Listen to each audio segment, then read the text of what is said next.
Mas porquê que as pessoas preferem os Airbnbs, alojamento local, a um hotel? Não, há pessoas que preferem o Airbnb a um hotel porque vêm famílias. Os hotéis põem, por exemplo, uma família, basta ter 2 filhos. Já há uma série de hotéis que põem N restrições a isso. Então, quem tiver 3 filhos pequenos. Que é o meu caso. Exatamente. Se tiver 3 filhos pequenos. Tem cama, tem uma cama para beber, dá para pôr outra cama. Tem que ficar logo em 2 quartos. Portanto, já tem que ficar 2 em quartos. Vá lá que há alguns apart-hotéis que permitam isso. Se for para o Porto Santo, para o Piscina no Porto Santo, nós arranjamos lá a maneira de poder haver famílias com 3 filhos. Mas quer dizer, em muitos hotéis. Mas há muitos hotéis onde isso é verdade, criam-se dificuldades. E portanto há clientes que gostam do Airbnb. Portanto, o Airbnb, ou o alojamento local, é também uma forma de alojamento. Também é uma forma de alojamento. Não tem que ser pura e simplesmente erradicado. Mas houve um crescimento muito grande ali. Exatamente, o problema é isso, é que no planeamento urbanístico que houve na cidade, não é? Enquanto em muitas cidades, olha, Amsterdão, não é possível fazer mais hotéis. Ou Barcelona também agora já, não é possível fazer mais hotéis. Eu, se quiser fazer um hotel novo, tenho que comprar um antigo. Posso fazer no sítio do antigo o mesmo número de quartos. Não posso estar a comprar um de 40 e depois fazer um de 200. Mas, portanto, posso fazer isso. Ou então, tenho que comprar um que exista, fechá-lo, transformá-lo noutra coisa qualquer, ou fechá-lo, etc. E então posso construir um novo com o número de quartos que aquele tinha. Pronto. Portanto, isto... é a reação. Limitar o número de quartos cá na cidade. Limitar o número de quartos cá na cidade, isto existe. Nova Iorque também tem. Nova Iorque também tem isso em determinadas zonas. Tem em Manhattan já, em alguns sítios. Portanto, tem bairros que já não é possível fazer hotéis. Já não é possível fazer mais quartos de hotel. Ele, se quiser fazer um quarto, tem que fazer de maneira diferente. Portanto, isso é um tipo de planeamento. Esse planeamento urbanístico para o alojamento local em Portugal não, está a começar agora, não houve. Houve outros sítios onde já há, por exemplo... Olha, o sítio mais radical foi Nova Iorque.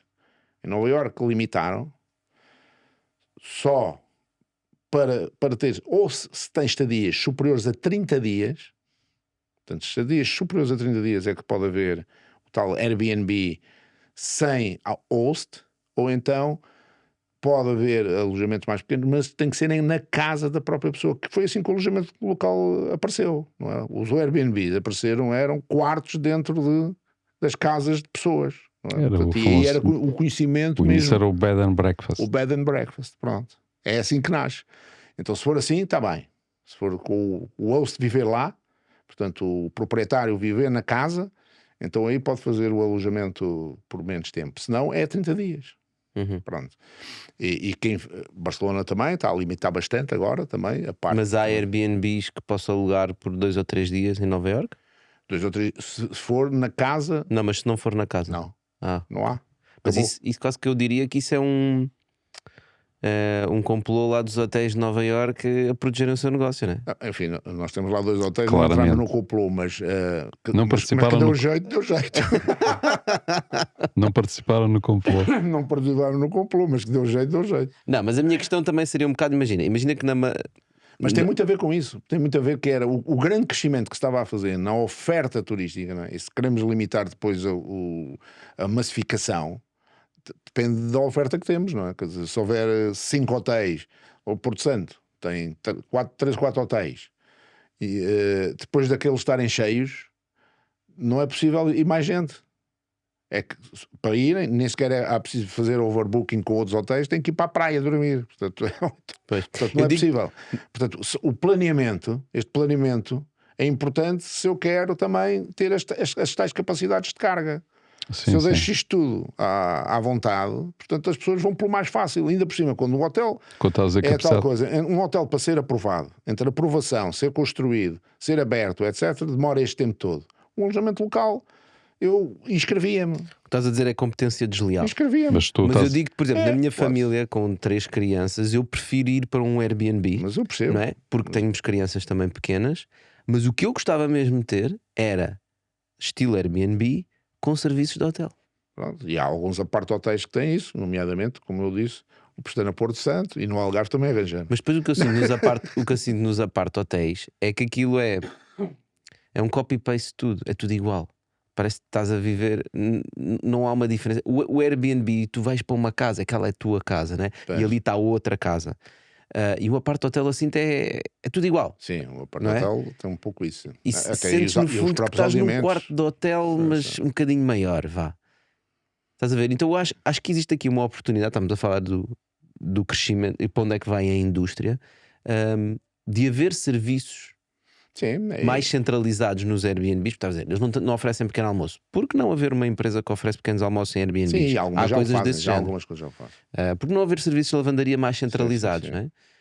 E oferecer uma experiência mais de hotel, mas estando num Airbnb? É isso. Mas sim, e como digo, cidades que querem ter os diferentes segmentos que existem na procura turística têm também que ter Airbnb. Portanto, não é erradicá-lo. A questão é como controlamos os hotéis, apart-hotéis, aldeamentos, etc. Como isso é controlado, não é? Porque é que não há nenhum controle sobre a parte que é o alojamento local ou a parte que é o Airbnb. Sim, tu aqui estás a levantar a parte da questão hoteleira, mas também tivemos todo o problema com os Airbnbs, que é a parte de especulação imobiliária, não é? Que é um tema que agora já se fala muito em Portugal, não é? Pois, mas a Malta especulação começou- veio porque exatamente houve o tal grande crescimento, porque os primeiros, as casas que foram compradas eram baratíssimas. Aliás, foi por isso que elas cresceram tanto, não é? Porque estavam Exato. desabitadas e estavam degradadas. Não é? Sim, mas isso, por exemplo, em Lisboa teve um efeito de recuperação Pois, das essa casas parte foi a brutal, parte não é? positiva. Mas é tal É coisa. como em tudo, há sempre. Repara, e também há aqui um outro fator social que acho que é importante, que é, para muita gente, o alojamento local foi a sua primeira experiência de empreendedorismo. Sim. É Não é? verdade. Portanto, que é alugar a casa, não é? Sim, Portanto, sim. no fundo, propiciar uma receita adicional. E acho que isso é interessante. Agora, estamos a falar para onde é que nós vamos a partir daqui. Nós não sabemos bem, não é? Portanto, podemos ter a desgraça que estamos a falar dos low costs, não é? Portanto, mas custa-me a acreditar porque as pessoas, quando viajam, querem ter algo diferente, não é? Não querem ter uma experiência. Já fala, experiências. Querem Não experiências. não querem ter uma experiência triste, diríamos assim.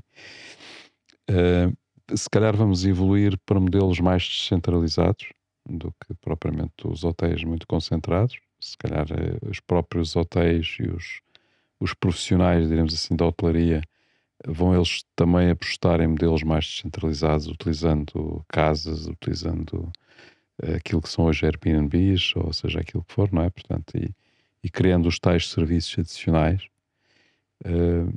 se calhar em colaboração também com os proprietários das casas, para não terem que estar a apostar na parte imobiliária, que não estão interessados nisso, não é? Portanto, eu penso que uma cadeia de hotéis não está interessada em construir casinhas e depois estar a alugá-las, não é? Mas pode chegar a uma casa que está em construção, enunciar um conjunto de requisitos que tenha em termos de serviços, de decoração, em termos Marca? de condições de decoração para a sua marca, influenciar o próprio interior da casa, não é?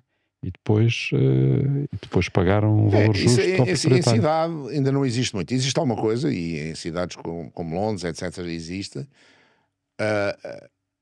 Mas esses conceitos existem muito já em resorts, não é? O que se tem, por exemplo, o que nós temos em Troia e outros estão a fazer em Troia, são, no fundo, casas.